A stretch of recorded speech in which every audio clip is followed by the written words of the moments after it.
This is Fantasy Football in 5, and we are back for another week.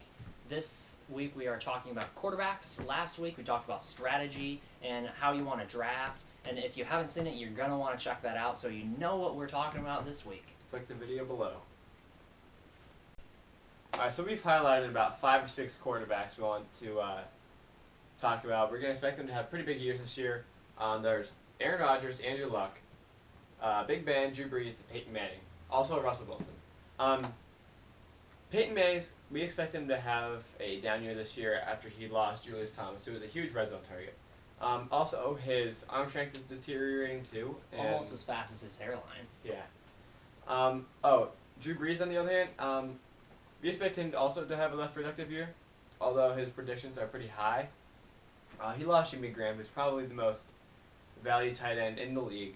And he also lost Kenny Stills for the Dolphins and Marcus Colston, who's getting older. Yes. So expect him to have a slightly less productive year.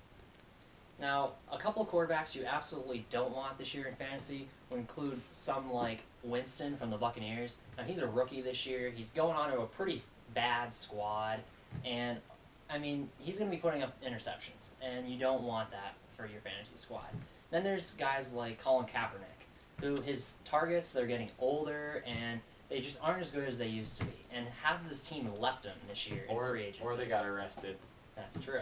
And then there's Jay Cutler. I mean, who wants Jay Cutler? He's a douchebag. And poor Geno. Poor Geno. Please don't draft Geno Smith, whatever you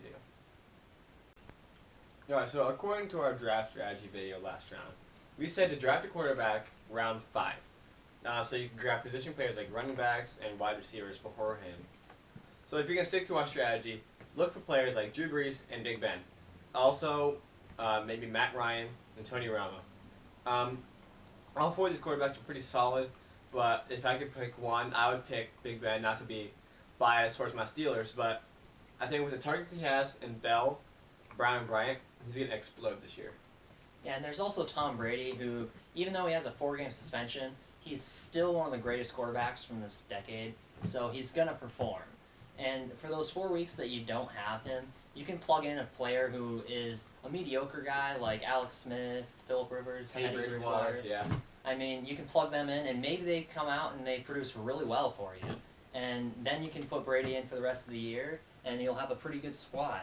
But a couple of mediocre quarterbacks who you could use would be ones like Teddy Bridgewater, like we said. Carson Palmer from the Cardinals.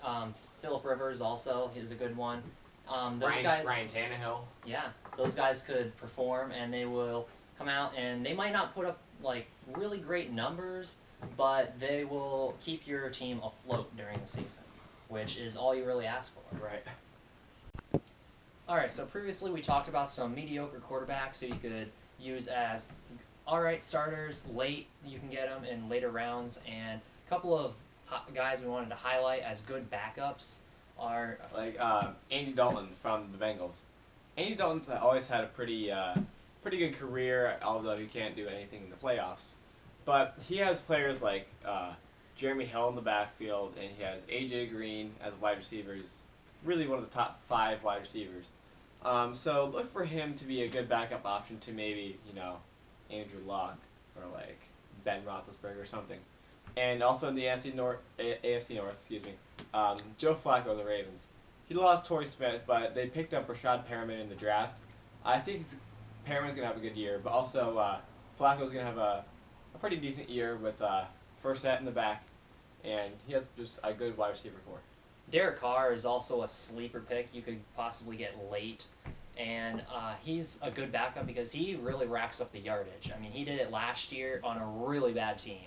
And this year he has Amari Cooper as a wide receiver, and I think he's going to just destroy. So he'll help him out in the touchdown department and the yardage department. And I think he's going to have a better chance with a few better running backs, possibly. And he'll just have a better team altogether. That was Fantasy Football in 5, and thank you for watching. We deliver all of your fantasy news in 5 minutes or less, because who would want to watch a 30-minute video on this topic? Amen. Stick with us next week as we talk about the running backs, and we will be posting videos every Wednesday and Saturday during the preseason, and only every Saturday during the regular season. So stay tuned and please subscribe to us.